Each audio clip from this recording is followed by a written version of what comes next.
satellites? A satellite represents a journey, information gathering, this journey around the Earth.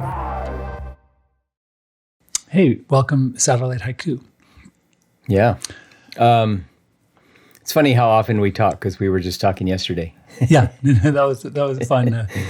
It certainly, like we've figured out a way to turn that corner. I think during the pandemic, I got really isolated, even from my closest friends. Mm-hmm. And the idea of like doing a Zoom call just to say hi to someone was like too much, just too much energy. Right? I don't know why that was. I'm still like that with certain people. Like they're just people that I struggle to. I think it just goes back to that introverted nature, and there's a certain amount of internal resistance I feel to reaching out to anybody. Yeah. Ever. So I come up with reasons why I'm busy. I'm too busy. Yeah. It's funny when it's when the sort of the logical, you're sort of proving to yourself that I appreciate this person so much that I want to spend like an hour on the phone with them, but I don't have an hour. Mm-hmm. So I'll push it off to the future. It's some weird like vacation day or something, like it's interesting how you do that. And that was definitely some of it with you because, when we weren't talking that much, because every time we talk, it is an hour at least. Right. Yeah. Totally. It's really hard to get off the phone with you. It's true. I feel exactly the same way. There's always like three other things that we didn't get to talk about that are on the back burner, One thing always leads to the next thing. And it's always serendipity. Like we don't have, and it's funny because we fit the stereotype because when we get off the phone, my wife will ask, "Oh, what's Huli up to?" And I'll say, we didn't really talk about Huli. Oh, well, where are Milo's daughters? I'm not really sure actually. And she said, "What do you guys talk about?" So yeah, I've heard I've seen parodies of that. Yeah, I think that somehow we're typical of dudes in that regard. I don't know. Yeah, What's funny is like 15 years ago we talked about the fact that we could hire ourselves out to brands to like review their products and complain about them, or sort of like maybe applaud certain features or innovations. Yeah. And that was like, we used to go down this rabbit hole and like start complaining about a particular car or like Yeah. But no, I like Satelllite Haiku has become a lot more than that. Like it's really bigger. And as you describe that out loud, it makes me laugh to imagine that that brands would hire somebody whose job is to complain about them. Actually, there's something seems, now that I'm hearing it again, something seems a little bit flawed in that premise. well, no, I was thinking more like, so when I was at Roche Diagnostics, we hired bounty hunters to attack our website. There's like white hat hacker types, right? Yeah. And they would get like a bonus if they could make a username inside the database and stuff like that. Totally. So, and I remember one day I came in, it was like Monday morning, and I was like the digital marketing guy, but there was like a web site person who worked with Adobe. And it was on like AEM was our platform. And he said, "Hey, the site is down." And I was like, "What do you mean?" He goes, "Well, one of our bounty hunters was able to get in there and make make a bunch of pages and publish them, and that's so the like bounty hunter took the site down by accident, or caused the decision to take the site down." Well, because they were able to achieve that. Of course, the first people we called were the AEM Adobe team, and they were like, "Damn, take it down," because we don't know how they did it. We need to analyze like what they did wrong. Yeah, it's pretty funny. And part of their sales pitch was like you could pull like we had a WordPress site before we switched to AEM. Mm-hmm. And it wasn't even like a Red Hat one. It was like a free, and we were just getting pounded by. Isn't that crazy? Like a company as big as Roche had a WordPress site. Yeah. Well, I remember in the early days of the web, I can't remember what company it was. Well, I feel like this definitely happened. I was working. This is very early 2000s, and we were doing a website for Verizon Wireless. Oh, wow. And we had to buy the domain name for them. It was in the year 2000. Oh, wow. Or something. Crazy, yeah. So there was a period of time where even really big companies were like, so very early days, even before that, so late 90s, the very beginning of the web, I remember talking to several different companies, large brands, that had no plan to be online. They were like, oh, the web, that's for like teenagers. You know, they were thinking AOL and stuff, right? Like they just had no conception that the web was going to be a thing that their company would be interested in. Yeah. And then there were like, you know, Joe's Dry Cleaner would have a website, and like, you know, Tina's Bakery would have a website, and that's how they thought of the web. It's like, oh, it's for like hobbyists and small businesses. You know, we're not interested. Yeah. I wanted to ask, because I remember at one point you were working for a company that had combined or merged with Razorfish. What was it called? Well, I was working for Razorfish, and they, at the time that I started with Razorfish, it was just kind of at the sort of the very bottom of the .com collapse. They had completely bottomed out. So Razorfish was still a thing. They bought up a company called March 1st, which was another agency that was failed at that time. And so March 1st had sort of been swallowed by Razorfish, that was kind of running on some fumes. But then after that, Razorfish was acquired by a company called SBI. So I worked for SBI Razorfish, and then it was that's it. Then it was acquired by Microsoft. I don't know. It did go through a few different incarnations. Yeah. I remember reading an article. It might have been in Wired, where they did a biopic about one of the founders of Razorfish. Yeah. And what you were describing there about it was like Craig Kanarick, and I can't remember the other guy's name. Yeah. And the sales dude who they called it Silicon Alley because he was in Soho, and there was like he was like the East Coast version, and he during the interview he would talk about how he was super like sketchy dude. Like he would walk into like these Fortune 500 companies and basically scare them into buying his services. Mm-hmm. Like he just would show them a PowerPoint of like how many customers are looking out for brands online, and they'd be like, they'd like, build us a website, you know, like that. So he sort of like he built it up, and I think he sold it for like $200 million at one point. I mean, I'm not surprised. So I don't know specifically. I know the company, the Razorfish office I worked at in San Francisco, was a different independent agency. And the two guys that ran it, I won't say their names, but anyway, their agency was acquired by Razorfish, and that's how the San Francisco office became the Razorfish San Francisco office. Yeah, I see. And then there were a lot of .coms out here, obviously, and that was kind of the reason why. So my first company I worked for out here was called Fluid, and it was it was a small kind of boutique agency doing kind of really cool work, but a lot of .com clients, and so these companies would get some funding, and then they would spend their money on huge parties, right? Like that's how it was. And just the outrageous thing, it was like, 18-year-olds and 22-year-olds getting, multi-million-dollar investments in their ideas with no customers or anything, right? And so there's the things they spent those investments on, in retrospect, just kind of crazy. And of course, all those companies, or so many of them, failed, right? And so then the agencies that were building their apps and their sites for them, in a lot of cases, those agencies failed because the customers couldn't pay the bills. Right. Two things I remember from that period when you moved out there was the one first was you told me about after this .com crash how you'd go to a party and there was it was kind of a two subsegments of the population there. There were ploids and unemployeds. Yeah. Ploids were people. Ploids were the ones that still had jobs. Yeah. Yeah. And so people would be talking about like, I'm going skiing, and you'd be like, oh, you must be a ploid. Yeah. Yeah. Yeah. Oh, shoot. Yeah. Well, and the other thing I remember was we walked through. I did some illustration work for, was it pets.com or petfood.com? There was pets.com. That was a big one. Yeah. That was bought by Amazon eventually. Yeah. Well, this was it went out of business. And so I remember cashing the last. I know what one you're talking about. There was a big pet one. Yeah. That went you walked me through the demise of the company, and you were explaining to me how you would order Larry a bag of food, and it would cost $50, and it cost $50, and then it would be like free shipping, and then the UPS guy brought it to the door, and you said, how much would it cost if I shipped this? And he was like $26, and you were like, ugh. Yeah. Like Yeah, that's not because gonna- it's like a 45-pound bag of dog food. Like that, the shipping is non-trivial on that thing. Yeah. Yeah. And so you were like, that's the burn rate where people haven't figured out how to sort of profit from the thing, but they've got customers. And they're sort of like Jeff Bezos did this too, where he lost money for such a long time and sold books under cost.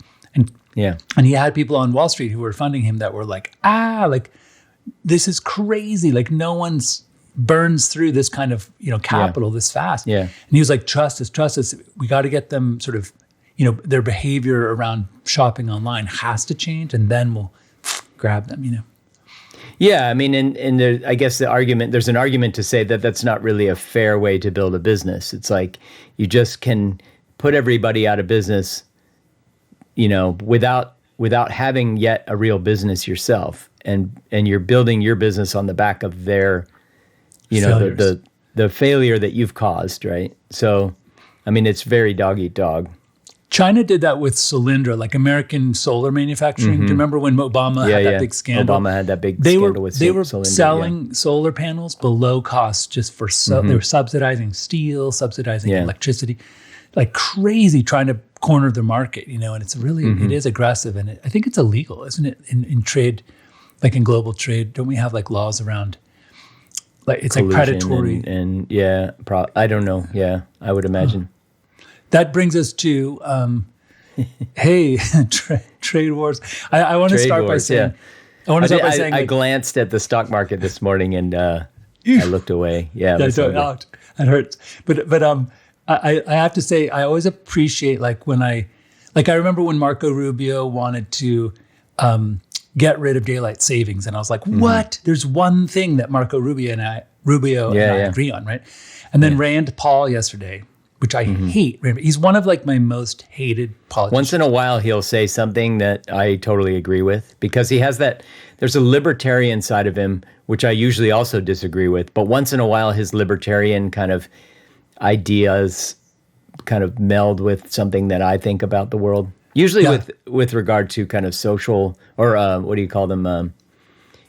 So when people say they're socially liberal, like there's a libertarian aspect to being socially liberal. But anyway, what did he say? Yeah, and first of all, I much more agree with his dad. Like I think Rand Paul is like one of those Tea Party, like Russian assets that, like John McCain was like, he is a Russian asset. So what he said was, he goes, hey, the tariffs have proven to be historically politically toxic and disastrous for our party. He goes, let's look at 1890, McKinley's tariffs. We lost 60% of our seats in the House after the tariffs were imposed. Then in Hoover in 1930, he caused the Depression to go way deeper. And he goes, we lost control of the House for 60 years. Yeah. And I think the first one in 1890, it was 50% of the seats. So he goes, so if you want to keep going, like we're looking at a washout, like this is possible that people will go to the polls and the midterms and just be like, well, they're acting like there will never, I mean, this is why people say, this is one reason why people throw around like the dictator word and stuff, because they are truly acting like there will never be elections again, because you would never do these things.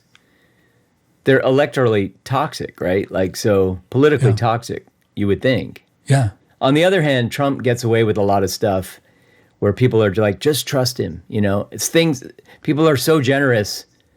The cult of Trump is so generous to all his failures and, areas of total ignorance and incompetence and, insanity. They're so generous to those things. They give him the benefit of the doubt so deeply. They're so committed to giving him the benefit of the doubt that, maybe not, who knows? But the other thing we've seen is that none of his party ever rides those coattails very well, right? Like Trump keeps getting elected, but his party gets smashed. That happened. That's happened a few times now. Yeah. I wonder if Rand Paul is up for re-election in the midterms, because he's clearly thinking about it. He wants to prepare people for him getting washed out of office by a tidal wave of blue votes. Yeah. But Andy Beshear is the Democrat governor of Kentucky. So he's like, it's not, it's like two Republican senators, but the governor is a Democrat. Yeah. Interesting. That's always interesting. But And true, and gerrymandering doesn't help a senator because they don't. It's statewide. It's a statewide race. Yeah, or a governor. Yeah, yeah, for governor. So, but yeah, I was thinking one thing I that I kind of detest about Trump's kind of, because first of all, I heard who was it? The guy from the Nixon, the two Nixon reporters, the guy that writes all the books about Trump. Bob Woodward. Woodward was being interviewed by a Washington Post staffer on a video. And she was saying, can you give us a little bit of insight into what was going on inside the White House, during the first term? And he goes, yeah, well, I have a story I have to tell that's clearly, he goes, this is not something, Trump has been wanting to do these tariffs since the 80s. He's been talking about doing it, wishing people would do it. And he goes, in 2018, I was interviewing them in the White House, and Gary Cohn was there, and Trump was like, let's slap a whole bunch of tariffs on.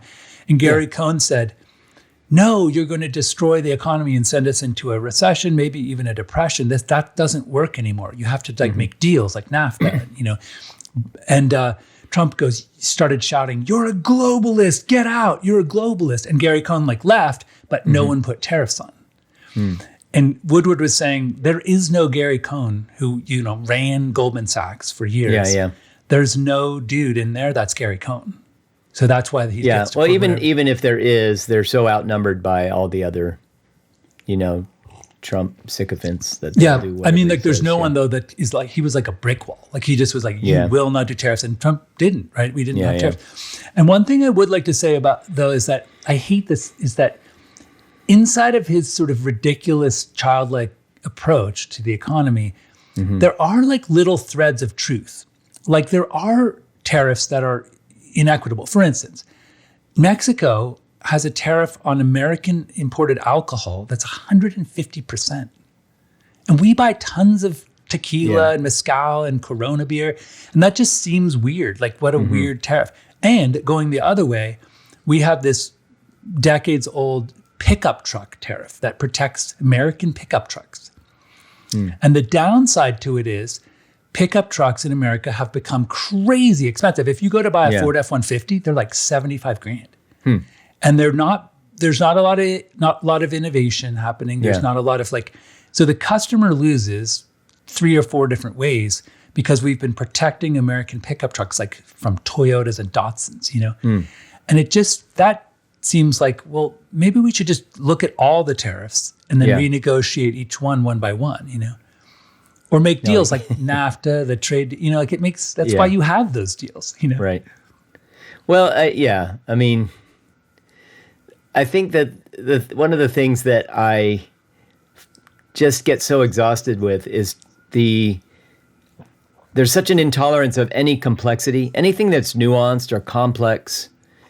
There's this idea you hear from people like Trump and maybe populists in general, but on the right, it's definitely a thing where if I don't understand something, if they don't understand something, that they automatically assume it's some kind of trick, right? That extends to the economy, the federal government, what Doge is doing, right? I don't understand it. It must be corrupt. So I'm just going to kill it, right? And there's no interest in trying to understand it. It goes through with things like, COVID vaccine. It's just well, I don't really get it. So it must be, a conspiracy. The moon landing, I can't imagine how that would have happened. You know what I mean? So it must be a conspiracy. 9/11, it's complicated. So it must be a trick. Yeah. Totally.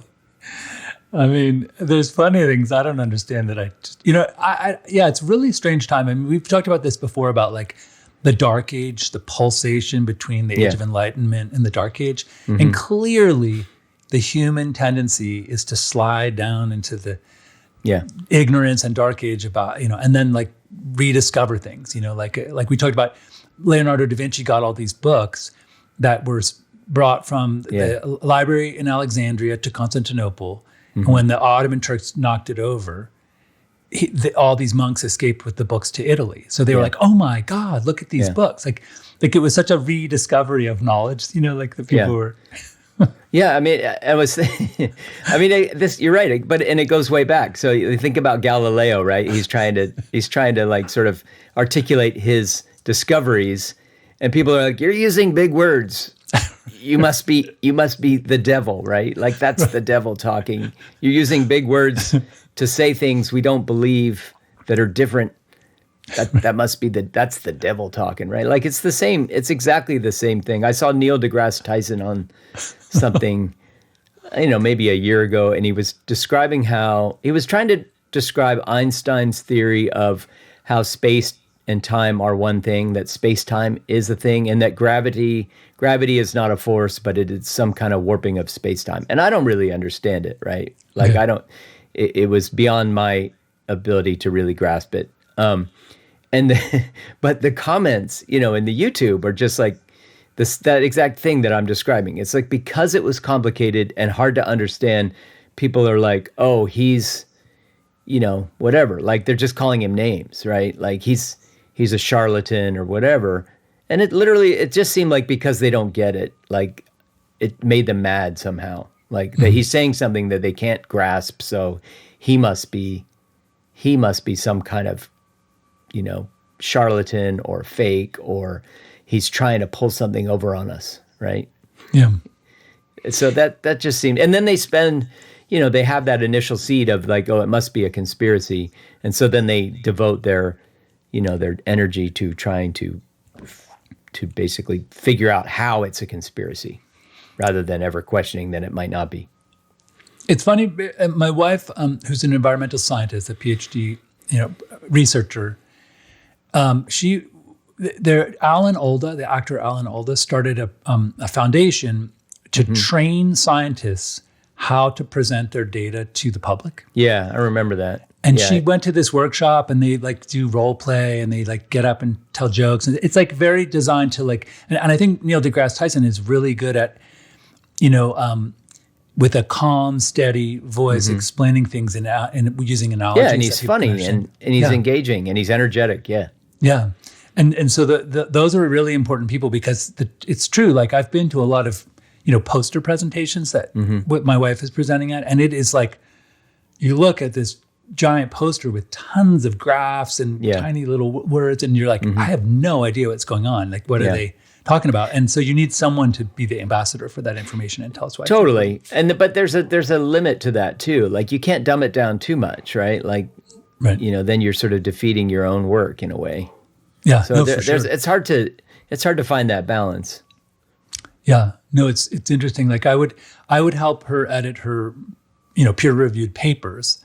Yeah. And there's a particular, writing style that you use for sort of very didactic. You're presenting data and like your hypothesis and your research, your data, and then analyzing it. And so I felt like, the average person would not be able to get through a peer-reviewed scientific paper. They just would be like, oh my God, after the first paragraph, like they're lost, Right. And I didn't, there was tons of vocabulary I didn't understand and concepts. And so I'd have to ask like her to explain the whole thing to me before I could even start to help her edit it, Yeah. Or the other thing that could mean, because you don't get it, it could just mean it's fake, right? She's making it up. Right. So that's what I'm going to choose to believe. Her whole career is fake. She's just trying to fool all of us. She's part of big science. I have a question. So tell me a little bit. I love this idea of big science. Like there's big science. Big pharma, big science. Yeah. Well, like, the idea that climate change is a hoax because scientists are making money off the idea of climate change or something. I don't get it. Like if you compare the motivation of scientists to make money off of promoting climate change versus the oil industry's kind of incentive to debunk the idea of climate change, which has a greater incentive, right? Like, right. I don't know. Anyway, and like I think of Doge and the chainsaw, and I think of like when you hear about like the big oil has billions in subsidies from our tax dollars. And you just kind of, and then they post these record billions of 56 billion in profits, Shell, and you're like, why the subsidies for big oil? I don't quite, that to me, that would be like my Doge thing. It's like, why are we giving big oil all that money? Like, it doesn't make, Yeah. But okay, so here's my question: is chemtrails? Yeah. Like, no, because I know my whole family believes in chemtrails, and so I'm the only one who doesn't. I know zero people. So I'll give you. chemtrails. Yeah, let's talk about chemtrails. Explain to me, like, what they are and how deep down the rabbit hole it goes. Is it like a CIA program to like? Well, I think that's one of my first problems with all these conspiracy theories is that it's so incoherent. Like, one person will say, like, they all think it's definitely real. But, one person will say it's geoengineering and another person will say it's mind control drugs or whatever, right? And then a third person will say some other thing that it is. But it's definitely real. Like, we don't agree. None of those people agree on what the thing is or why it exists, but it's real for sure. Like, that already seems like a problem. So when I used to sort of peek at my brother's socials, because he's obsessed with chemtrails. Like, it was vaccines, and now chemtrails is 100% of his, I don't know. The last time I looked at his social media, it was like all chemtrails all the time. In fact, I think he even renamed his profile name chemtrails, like TRLZ, I think, TRLZ. I think that's how he named himself online because that's his mission now, right? And so his theory seemed to be that chemtrails were a way of disposing of fly ash, which is like a coal, like a byproduct of coal mining. Yeah. And so, he used this phrase like, I can't remember the phrase, but basically the premise of the phrase or the gist of it was that the way to get rid of pollution is distribution or dissolution or something like that, like spread it around. And it was somebody's quote about pollution. And so that's the basis of his theory that, it's a way of getting rid of this waste product. But there seems to be a couple problems with that. Number one, it seems like an incredibly expensive way. Yeah, I was going to say jet fuel versus coal. Like one is way harder, more expensive. Yeah, you're flying planes up and you're keeping these secrets. Like, that must be expensive in itself. And you're loading up planes with this stuff secretly, and you're spraying it in the air, in huge quantities. And somehow that is cheaper than just leaving it where it is. Or whatever. It is. Like, the other problem is, like, fly ash is used. It's like an essential, like an important ingredient in concrete and cement, right? Like, it makes that's true. It makes cement and concrete harden much better and much more resilient and durable. And so there's a bunch of industrial uses of fly ash that it just seems to me like if you had a big pile of it somewhere, like you would sit on it and then maybe sell as much as you could. Like, this idea that you're going to just spray it into the air at great expense seems so. Okay, so that's my brother's theory of chemtrails. It's fly ash. But the geoengineering thing, so that's another one. Like, the number of planes you would have to fly to make a meaningful dent in the climate would be like thousands of planes a day in a small area. Like, it would be you would never mistake it for anything else. It would be geoengineering. It would be thousands of flights going and spraying stuff in the air. So, anything short of that, if it's geoengineering, it's like a small scale sort of like experiment to see the effects of something, right? And like silver nitrate or something like that. That's one of the things that Neal Stephenson has a great piece on geoengineering and sort of the pushback against this silver nitrate idea, and how there's like, and he's not advocating for one thing or the other. He's just sort of examining the opposition to it and how interesting and strange the opposition to this thing that doesn't even exist is. Like, there's organizations that exist to keep an eye out for they're looking to detect any traces of silver nitrate in the air that above normal to indicate that there might be some geoengineering experiments going on. And so there's like people who devote a lot of energy to trying to discover or root out any evidence of geoengineering science that might be happening.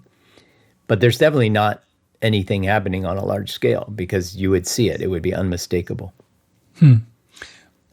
Wait, so back to chemtrails. So this theory is that this fly ash thing, and is that like the most common, like are there, within the chemtrail community, are there different sort of positions or theories about why it's being done? Like, like I said, I mean, I think geoengineering is one group of people thinks, oh, well, there's chemtrails happening and it's a geoengineering thing.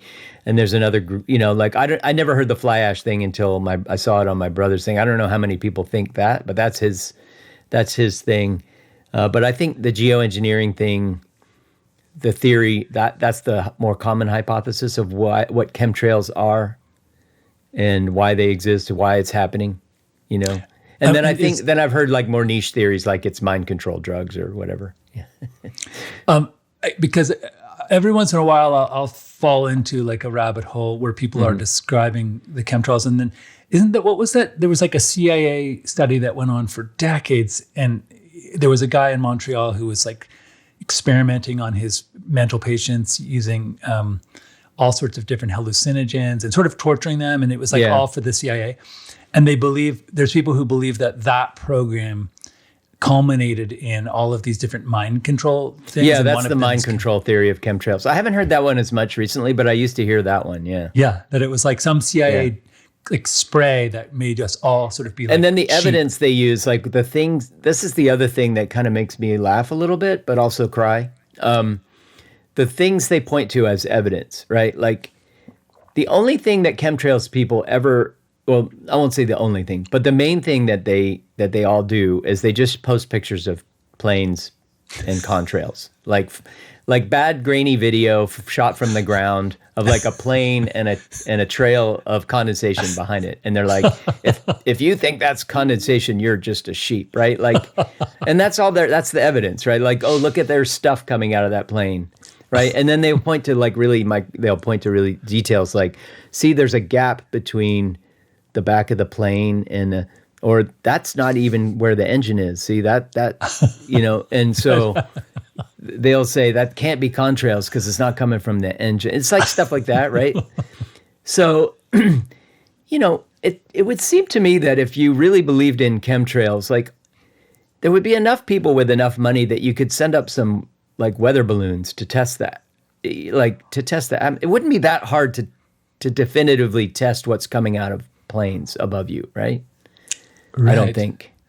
Like it seems like it would be pretty cheap to test it. Like, and they're all dying for some whistleblowers to come out. Like, the last time I looked at my brother's socials about this, like a lot of his posts were about like, please whistleblowers, come forward, we will support you. It's true. Like, dude, just find five people with $1,000 and send a weather balloon up, and do it yourself, dude. Don't wait for a whistleblower if you're really that committed to this idea. I remember the story of how the VW was taken down with that software that would fake its efficiency. Yeah. Remember how there were these? It was in Maryland, and these two master's students were conducting an experiment. They just thought that the numbers were off, and they got a grant for $1,500 to get like a platform, put onto the back of their car, and then they bought this kind of like one of those things when you go to the DMV and they check your emissions, So they took it out on the road, and they're like, oh my gosh, and they published their findings, which were vastly different than when it's inside the shop being tested, right? And they published it in a peer-reviewed journal.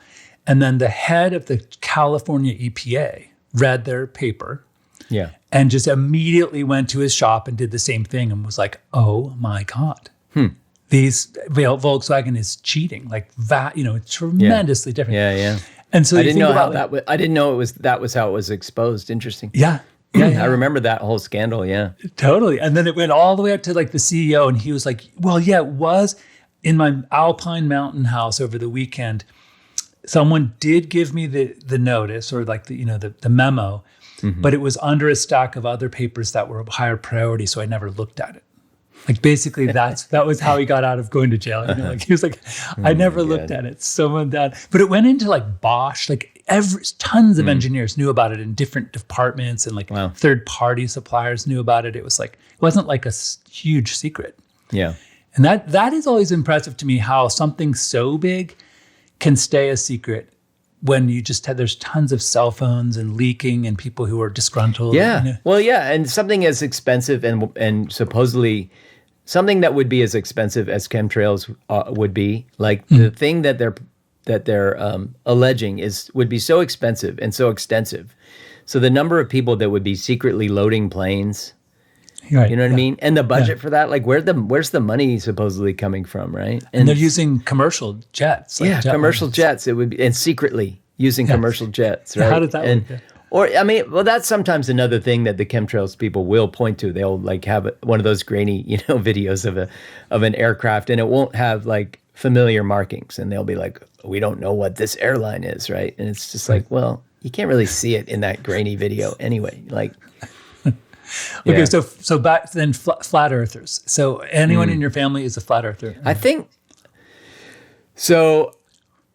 I haven't talked to my siblings that much, but my mom mentioned that my sister said something about the Earth being flat on a phone call to my mom, and then my brother posted something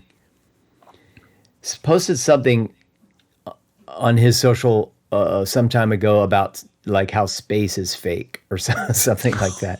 But I don't know. I don't know if I read it right or if he was serious or what. Like I could have misinterpreted it, but like I got the sense that, oh wait, my brother might be a flat earther and somebody who thinks space isn't real. Like, yeah, the flat earth stuff is wild to me. It's pretty wild. But then you think back to Isabella and Ferdinand, right? Like in Columbus couldn't get a gig in Italy, he couldn't get a gig in Portugal. And then he comes to the Queen of Spain. Yeah. And she's like, I think someone said his pitch was he took an orange and just put a little square thing and said, watch when I lift it up along the surface of the orange, you see the top of the thing first and then the base. And if we go down to watch a ship coming into port, first we see the top of the mast and then the middle and then the bottom. Like, so it has to be round. And she was like, give that guy 3 boats. Like, but think about how like that pitch, like that, that was like a PowerPoint pitch. Like how crazy it is that dude needed to go to 3 different countries before someone would fund his trip, Yeah. Like it's weird. And the gymnastics these flat earthers go to explain stuff like that is funny. Like, and there was even a guy, he went, I forget where he went, Antarctica or something. Like he at great expense, he went somewhere for some experiment, and it was the only, like he had to be at a pole or something. And he used it was involved a gyroscope and all this stuff. And basically his findings were that the earth is round, right? Like he was in, you saw that guy? Yeah, totally. Yeah. So then, he got blasted by like his flat earther following for, essentially turning on them, I guess.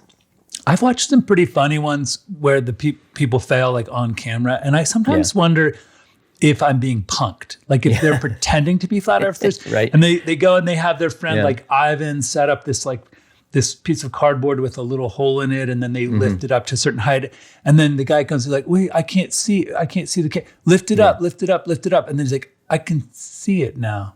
Yeah. And they're like, oh shit, that means that, the world must be round. All of this is still, I know, I like watching those too, but all of this is still it's yet another example of people like, it's something that's complicated, so it must be fake somehow, or it must be a conspiracy, or I don't get it. Like my mom asked me, well, why sometimes, will a plane have a chemtrail behind? Why do some planes have chemtrails? I mean, why do some planes leave a trail and some don't?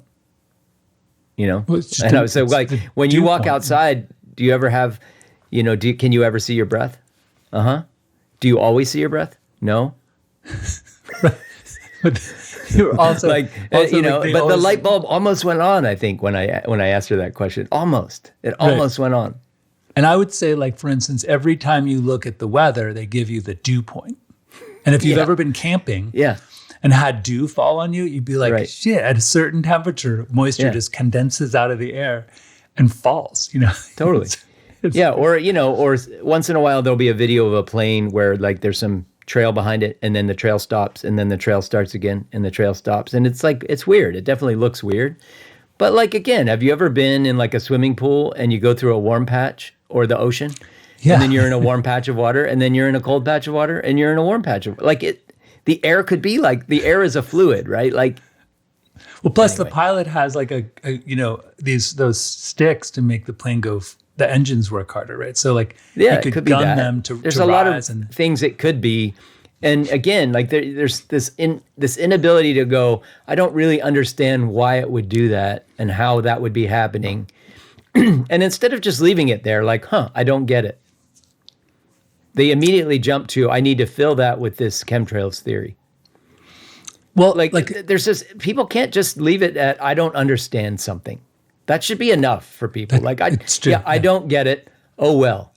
right. And I think that there is a deep discomfort in sitting in uncertainty. Oh, for sure. For So sure. people would. I've read that people would rather force themselves to continue to believe something that they're pretty sure isn't true, than to like know that they were wrong. Like that, it's harder to admit you're wrong than it is. There have been a number of studies that show how uncomfortable people are with uncertainty. But there was an interesting one that I think we talked about this, but it was a woman that she studies this capacity that she calls what is it? I can't remember what it's called, but it's essentially, there's a capacity that some people have that is, they take pleasure in thinking. And need for cognition, that's what she calls it. Need for cognition. Okay. And she says this is present in some people and not others. And so, some of the ways it comes out are people who just don't mind an ambiguous ending of a TV show or a movie, like an open-ended ending where it's not everything's tied up neatly, right? Another way it manifests is people who have an appreciation for abstract art. I see. Yeah. And so, she studied, and she found sort of differences in human brains for this need for cognition versus people who don't have it. And then people who don't have it think in much more black and white terms, not shades of gray. They need to have conclusions, and answers and all that. And, I'm not judging one or the other. There's definitely like a disadvantage in having this need for cognition, that you tend to be paralyzed by indecision, versus people who are more black and white. They can just move forward with some theory, right? And so, it's not that one is better than the other, but I do feel like it almost makes me feel like there are two species of human in a way, because I don't get this idea where you need to fill the gap when you don't know something. I don't have that thing where I need to fill the gap with some answer. Yeah. And we all went through American high school. We went through college. We took physics 101 or something. I feel like I'll stumble across things that for instance, I was studying for my drone pilot's test. And you have to study, there's a bunch of stuff you're studying about airplanes. Yeah. And I had heard of this years ago, but I didn't really understand it. There's something called an angle of attack. And each airplane, it literally has in its manual, if it's banking and turning and it's going at a certain speed as it's slowing down, it will fall from the sky. But so the idea of this angle of attack, as soon as I was reading it, like every single airplane has an angle of attack at which, if it slows down enough in its forward motion, it will literally fall like a stone from the sky. Just based on like the physics of its wings and how heavy it is and all sorts of other factors.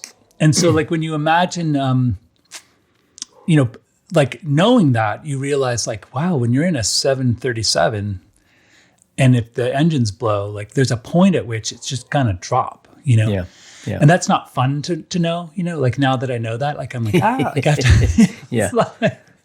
But it explains a lot. And it actually makes a lot of sense when they explain what the angle of attack is. And each plane, the Cessna 142 and the 737, they each have a rated, like the pilot's supposed to know what that is, what that number is, because like, I don't know that they test every plane like a crash test dummy, but they use physics to figure out what it's. Maybe they can take it to a point where it drops and then they pull out of it or something. But they have a rated angle of attack, every single airplane. Interesting. That's a weird term. But anyway, so we did chemtrails and then we did flat Earth. Yeah. Let's stay on flat Earth for a second because some of the things. Yeah, this is another thing with a lot of conspiracy theories is you have to invent so many things sometimes to support a theory. Like instead of just learning about the round Earth, you have to invent all these other things, right? You have to make up out of thin air. Like, well, what happens at the edge, right? Do you fall off? And then is there an underside? So then there's some people are like, well, no, it's like some people are like, no, you reappear on the other side, like it's Pac-Man, remember that? Yeah. Well, that's cool. Yeah. Yeah. And then other people are like, there's a giant ice wall, that's thousands of miles tall that we've never seen, by the way, apparently. And because you'd think we would have photos of this 1,000-mile tall ice wall.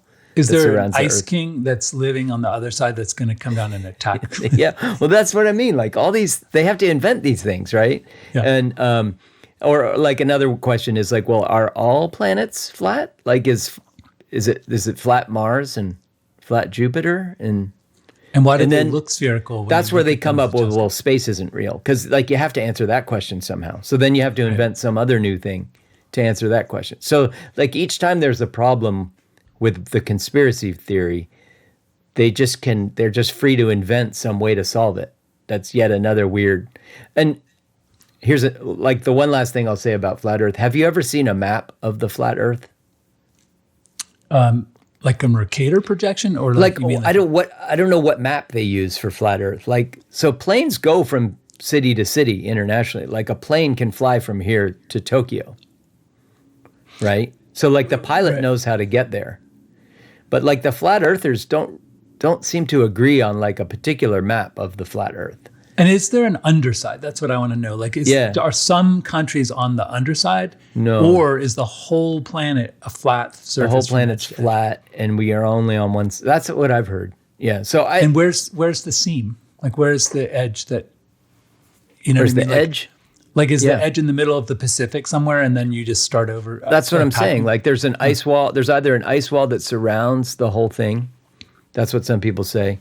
Or you reappear. You go through some weird warpage, reappear on the other side. Yeah. Yeah. So you're saying we come, like basically there's an ice wall, and so every pilot that's ever seen the ice wall has signed an NDA that they won't speak about. Or there's something that happens to your camera when you get too close to the ice wall and it just fails or something. I don't know. So that's what I mean. Like there's so many. I don't know how many people believe the ice wall thing, but then the space isn't real and we live in a dome. Like that's definitely one, because you have to somehow explain why there's not flat Mars or whatever. I don't know. Okay, so I want to just for fun walk us in the direction to where you and I reach a point where, let's say like the Higgs boson particle or string theory or dark matter. Like those are things that we just cannot explain. Mm-hmm. Scientists have said we don't understand where the particle goes. It comes back. Neutrinos pass through the Earth without stopping. Mm-hmm. So, like, there's plenty of things that science hasn't figured out, and there's plenty of theory. I mean, even isn't it the atomic theory, like the table of elements? And there's oftentimes we're discovering new elements, or the fact that like under certain conditions, things don't really respond to the laws of physics on the planet. Fluids, for instance. I mean, plasma has a totally different set of rules than like, solid, gas or liquid. And so like, I feel like there is an edge beyond which science can't explain a lot of the universe, right? Mm-hmm. So why do we have to go back to things that we have explained? Like, why can't we just go that, like, can't we just go that way and make up stuff? Why do we have to redo things that we've already figured out? Yeah, because there's plenty of stuff like we don't understand. Yeah, but like Columbus had to show with the orange. Why can't we go say? It's because take all your people make energy money off it on YouTube. That's the only reason I can think of. Yeah, because like think about like how easy it would be. Like I'm not a math genius, and so there's ways to demonstrate that the Earth is round that involve math and instruments like gyroscopes and whatnot, and I can grasp that stuff to a certain extent. But the way I would prove to somebody that the Earth is probably not flat according to their model of the flat Earth, is I would just do a simple time and distance velocity calculation of travel times between cities. Because if you look at, how planes fly to get to Asia, they go over the poles, right? Like to shorten the distance. Or to Europe, right? Like a plane to London from San Francisco goes way north, almost to the North Pole, actually. And so that shortens the distance to going to London. So if you did just the distance calculation of how far on a flat Earth those cities are apart and how much time those flights take, because we have easy access to all that data, right? Like you can look to see what the travel time is to London from San Francisco on a direct flight. And you could measure that distance on somebody's flat Earth map. And you could do that for every city. And you'd quickly find that, according to your map, I'd have to fly twice the speed of sound to get to Sydney. But I'm only flying 150 miles an hour to get to London. Like, what's up with that? Do you really think you're flying twice the speed of sound when you're on a plane to Sydney? You know what I mean? Yeah. Just easily disproven. It seems like it would be easily disproven with a simple map and travel times. Yep. I remember back during the pandemic when I was joking and kept pitching to you the idea for a show where I saw these, contraindication QAnon sort of drops that were like totally the opposite of what the one was last week. Like someone would be like, there is no virus, it's fake. Yeah. And then they said the people that took the vaccine are shedding the virus. So watch out for that. So I was like, and wait, then I the next week it would be, it's a bioweapon. Right. And then it makes me magnetic and I can hang a fork off my nose, Despite the fact that fork is not a magnetic metal, Right. And then they would say that, what's his name? Yeah, that was my favorite one, the key. Like a key sticks to me. Look, I must be magnetic. And you're like, that key's made of nickel and like things that don't stick to magnets at all. Anyway, even if you were magnetic, like take an actual magnet and try to stick it to that key and it won't work. I don't know if I told this joke before, but basically my wife was working for the university. She was one of the first people to get the vaccine in Tucson. So we went. I remember that actually. Yeah. We went and sat outside of the Keno Medical Center in like the parking lot, and there was like long lines of people in cars. And this woman gave the vaccine, and we had to wait for 15 minutes to see if she had a reaction, right?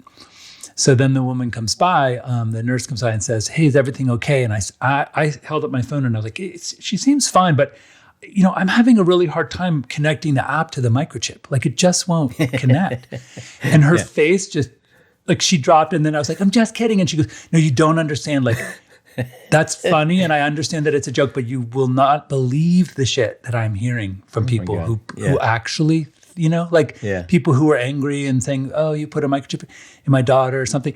So she said, like it brought out this sort of like medieval Dark Age level about bunch of myths and weird things. And the strange thing was, I remember coming here in 1994, and I wanted to take like grad classes at the U of A, just like photo classes and art classes. As a master's student, and they said, we need you to, there's a huge outbreak of measles and stuff. So we need you to either take all the vaccines again, like 5 MMR and all this, And then she goes, or my mom said I had an allergic reaction when I was a child. So my doctor took blood and did a titer and said, "Oh, you have enough white blood cells for polio. You have enough, so you don't need a vaccine." So with this letter, they let me take courses without taking the vaccine, right? But I remember thinking there wasn't ever an inkling in my mind that I would protest that. Yeah. You know what I mean? I wouldn't say to them, "How dare you require a vaccine? I just want to take a college class and you're the state college," and what, everyone just did it, right? And when people entered the military, they can't give you 15 shots. Yellow fever and MMR. Yeah, for those people, it was just the COVID vaccine they were really freaked out about for whatever reason. And they would let themselves be fired and this was the root of my falling out with my brothers. Honestly, it was the COVID and COVID vaccine. Well, with one brother in particular, my younger brother, and because he was vehement and passionate about his, anti-vax stance. And, he considered anti-vax a slur. Like if you just use that phrase, that was a slur, that would trigger him, right? So I couldn't say anti-vax, right? And, in my mind, anti-vax is like a descriptive term. It means anti-vaccine. Like that's what he was, right? But he wouldn't say, anyway, I won't go down that rabbit hole. But like I would just he wanted to convince me, right? Like he was really, really committed to trying to convert me to his beliefs. And so I would ask questions. I would be like, well, okay, so you're saying, like I saw you sent me this link that says the vaccine is, dangerous and it's killing people. And then you also sent me this link that says the vaccine doesn't it actually doesn't do anything and it doesn't help, right? There's no efficacy there. And so which is it? Like, can we talk about one of these or the other? Like, is it dangerous or is it ineffective? And like, the response would be like, well, you're a Nazi. It's like, it would just devolve so fast from there. Like the mildest skepticism, or like, can we just like focus on one thing that you're saying about it and like show me the evidence for that particular claim and we'll just talk about that. But like that level of scrutiny and skepticism just offended him to such a degree that I would be a Nazi in the next breath, right? Like he would write me a 5,000 word email about how terrible I am. Interesting. Yeah. Yeah.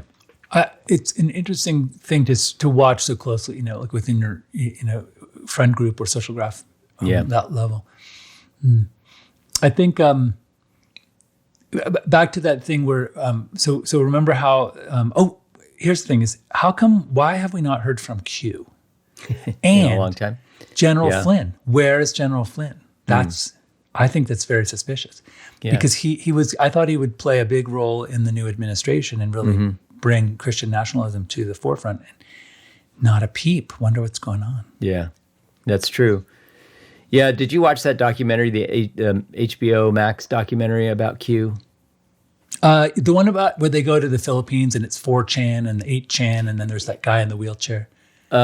He's suing them. Trying to figure out who. So I didn't watch the whole thing because I didn't really like. Most of it is about who is Q, right? Trying to figure out, uncover and I didn't really honestly care about that. I was more interested in the people who follow Q and what their sort of motivations are.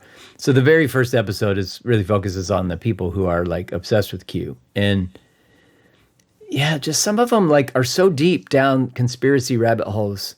About the Kennedys being alive or whatever, right? Like JFK is going to be the next, like that shit, right? And there's that dude that keeps popping up at MAGA rallies and they claim that he's JFK Jr. and he doesn't even look like him. But some people are so deep down that hole that it makes me like, how does that person have like a regular life? You know what I mean? Like they have a normal job at an office with coworkers and they like get by in life. So it just goes to show that you don't have to have empirically sound beliefs at all about most things in order to just survive in the world. So like there's really no advantage. There's not much of an advantage in regular life to being like an empirically oriented person. That's interesting. Like unless you're in the sciences or something, like Hooli is, It just seems like you could believe whatever you want. You can be as fucking weird as you want to be in your beliefs, and you can still have a job. Like, it doesn't matter. Hey, can we talk about your TikTok post? Because I think it's a fascinating experiment. No, really. Sure. Yeah. So, I mean, you did this 2 days ago, and you made a conversation between sort of someone who's trying to explain due process to MAGA. Due process and how at risk an average American citizen might be if no one would accept their ID or just threw them on a plane and said you have tattoos, and since we have a guy, a father who is a legal resident who's going through the process to obtain residency was sent because he has tattoos, and because somebody informed on him and made an allegation about him and he has tattoos. Yeah. So, What's interesting, how far has it come? Have you looked at it recently in terms of like the spread or the viral? I think I looked at it this morning and it had like 560,000 views or some crazy thing. Yeah. Yeah. So over 500,000 views. Yeah. And a lot of likes. I mean, tens of thousands of likes and shares and crazy. So it's interesting, like that you found a topic which was, what is due process, first of all, and why am I, as an American citizen, still at risk because of what's happening and what has happened just recently with deportations. Yeah. And so far as I'm aware, no American citizen has been deported. Only green Not a card citizen, holders. yeah. Green card holders and people that are undocumented in some way or going through some process have court. This father who was deported to El Salvador had a court order like all saying the he could temporary protected status Right. Venezuelans. Yeah, they've had that status revoked, I guess. There's thousands of people now that have been put into a detention center in Florida. That who were like I think a number of them were those folks Haitian, with the temporary I think- protected status. Yeah. I think Haitian TPS ends in August or July, something like that. But the Venezuelans are suing because there's 500,000 of them that were given this status, and they do have a legitimate claim to. I mean, there's plenty of evidence that Maduro is imprisoning his opponents and shooting them in the streets and stuff. So, But the MAGA folks have no interest in helping refugees at all. It doesn't matter how valid the claim is. So they're going to fight that tooth and nail, and they're going to have all the support of the red-hatted folks. right. And I wonder it's so fascinating that, like, we really are looking at Roberts and Amy Coney Barrett, who are sitting on the fence. Yeah. Because the court is just so divided that they're like the only ones that really make a difference, as far as I'm aware. I mean, sometimes Kavanaugh will flip, and sometimes Gorsuch will do some environmental thing, or he'll rule in favor of Native Americans, indigenous Americans. Yeah, Roberts and Amy Coney Barrett are the closest to like the middle of anybody. Yeah. Yeah, and you wonder, like, On the right. Yeah. Yeah, on the right, and you wonder if it comes, it's going to arrive at the Supreme Court. And it's curious to see if they say, "Hey, the protected status that's what it is. You can't kick them out." Who makes? Is it the president that writes the protective status? Because I know Biden extended it for someone. I don't know, but I think this is another thing that's sort of alarming because there was a ruling yesterday where the government, the federal government, whoever was the lawyers for Trump in the federal government were basically acknowledging that all persons do have a right to due process, right? Like, and what they essentially argued was, well, but we're not required to give them enough time to exercise their due process rights. So they've effectively went through a different back door. They were like, yeah, everybody has a right to due process, but there's nothing in the law that says we need to give them enough time to actually exercise that right. So we can tell them they have that right and ship them out of the country. And we're not violating the law because, we didn't take away their right. We just took away their time. Interesting. That's their argument right now. Well, okay. So the next question, I guess, is because I often ask myself this, like, but this is kind of a weird analogy, but I remember do you remember when gas hit $6 a gallon? At least maybe it was $7. Mm-hmm. My kids were going to middle school. So it was, 15 years ago, let's say, or 20 years ago. And I remember saying to them, we were driving to school. You have to put a caveat on that, say that's Arizona prices, because $6, $7 gas is not so crazy here in California. No, it had been like $2 and then it went up to $6. And so it was like the gas. I can still find $6.50 gas in California. Okay. Right. Like if you drive into the desert, like Centro or something. Anyway, continue, yo. The Salton Sea gas, I'm sure. Yeah, so that's my asterisk. That's my footnote. Yeah, go ahead. Okay, gas is really high. The price, I think, let's say this, is that $150 a barrel was when Venezuela and Chavez was like just paying for Cuba and all these other leftist countries in South America, because Venezuela was the richest country in South America because oil was $150 a barrel. Now it's like 78, right? So think of it that way, like double. Yeah. And I remember saying to the girls, what do you think the price is at which we just put our keys down on the table and get on the bikes.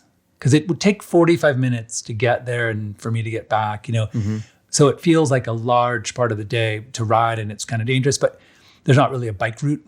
Yeah. But what would it be where we just go, that's it. I'm not going to blow a single penny on this stupid gas because it's so expensive, right? And then we would think about it. We'd be like, is it $11? Mm-hmm. Is it $12? And I do remember in Holland, Mrs. van Loosbroek, when we visited her, she had this tiny little Yugo or some tiny little car, like a Fiat or something. Yeah. And she said, we only take it to the airport, or we take it to another part of the state. And she said, that's because with all the taxes, it's about $12 a liter. Yeah.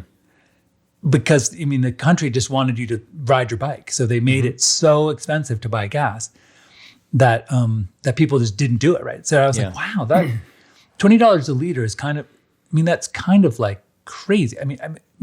It seems like, I don't know what that would be. Yeah, even $5, $6 a liter would be crazy. Yeah. Yeah, they're 2 liters in a gallon. It would be 2.5, 2.4, I think. Is a liter like something a quart? Like that. A liter's not a half. No, 3 point. It's like 3. I don't know. Just like a third. It's a little bigger than a quart. It's like 3 point something liters per gallon. 3. Yeah, so that's really expensive. Yeah. And maybe she said it was $12 a gallon if you were to convert it from liters. That makes more sense, right? So it would be like an American would pay $12 a gallon for this gas. And so she goes, we just when we think about going to the grocery store, we just get on our bike, and we have a bike lane that doesn't have to go over any roads to get to the grocery store and back, and we all have baskets, and it's the way it is. And I thought, like, wow, interesting how you can really affect people's behavior just by cranking up the taxes on something, smoking or But e-bikes have taken over San Francisco. Like, I didn't used to ride my bike. I'm embarrassed at some of the short distances I drive, and the reason is we live on top of a steep hill, and so getting home on a bike kind of sucks. Like the last half mile is just straight up this steep hill, and so I drive or I walk. I'd rather walk up the hill than ride or push a bike up this hill. And so, but e-bikes, if I had the money right now, I would like an e-bike. Those are killer. They're all over the place now. Because I was thinking, like what you're saying about Holland, like it's a perfect country for biking. Flat. It's flat, it's temperate, Like it's never super hot there. It gets cold there, but never super cold. Like it's right on the on the water, and so flat and temperate is kind of the ideal bike riding conditions. Do you remember when we went down to and rented those electric scooters from your house, like nearby. And then when we were coming home, going up the engine, it was like, and it couldn't make it. There's a dude in my neighborhood who has one of those one wheels, like the single wheel where you stand on the pegs on the other side. Yeah. And he flies up this steep, steep hill all the way from the train station.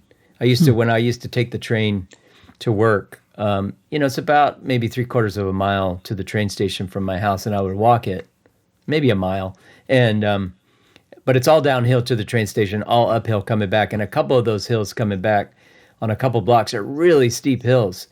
And this guy would pass me on his one wheel, and he cruise up the really steep hills. And it's just wild to me that this little thing has enough of a battery and enough of a motor in that size to power his weight up that hill. Like it's wild. It's pretty cool. I have to admit, so I'm torn about the one wheel. Like I look at people who are riding them, and there's part of me that's jealous. Yeah. And then there's part of me that doesn't want to get involved because I know that when I crash, I will skin my knees and break my wrist. Or just go into accidentally go into like a garbage truck and be gone. Yeah, totally. Yeah, exactly. So it just looks so freaking dangerous. Yeah, I see those guys and I'm like, well, that guy has about 5 more years tops to live on that, that life that he's living right now. Yeah, I have. Yeah. That's my dark thought that I have when I see those one wheels. Like it really does look very fun and free, but at the same time, there's nothing. If anything goes wrong, they're really fast. Some of them. Yeah. Like the guys I see on them, they're wearing full body armor, and a motorcycle helmet, and they're going 30 miles an hour sometimes on those things in the street. There's a guy who's really into them. At this brew pub near our house downtown, and I've had long conversations with him about it. And he bought one that's like, he takes up to Mount Lemmon and takes it on the forest trails. Yeah. Like he goes through the woods. That's like cool. Over up and down like hills and through over roots. Like mountain biking one wheel. Yeah, like mountain biking one wheel. And he said, that's cool. He said you crash a lot. Yeah. I got to run actually. So Nice. I think we hit our more than an hour. Yep, that's great. I don't have a first world problem, nor do I have. My first world problem is that I don't have time for a first world problem. I got to, going back to the very beginning of our conversation, and my sometimes resistance to reach out to people. I'm going to have lunch with an old friend that I haven't seen in a little while. So, Awesome. Yeah, cool. I'll very quickly give mine is, I actually thought I should do a first world, instead of problem, a first world solution, or at least a celebration. So we went to at this little mezcaleria up the hill, like 2 blocks away, and they had musicians were playing Latino songs, and it was called like a night of solidarity, where people just come together just to sing and watching. Like my wife, there were all these Colombians there, all these Mexicans, all these people from Central America, and watching my wife singing these like old kind of, think of like probably songs, like from the, I'm trying to think of like the Brat Pack, or who's, that very just sort of like old crooners, but from all over Latin America.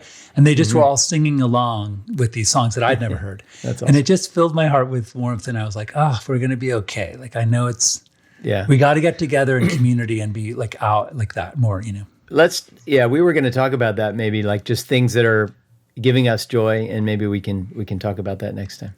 Cool. All right. All right, my brother. Have a great lunch. All right. Take care. Bye. Satellite Haiku. Satellites? A satellite represents a journey, information gathering, this journey around the Earth.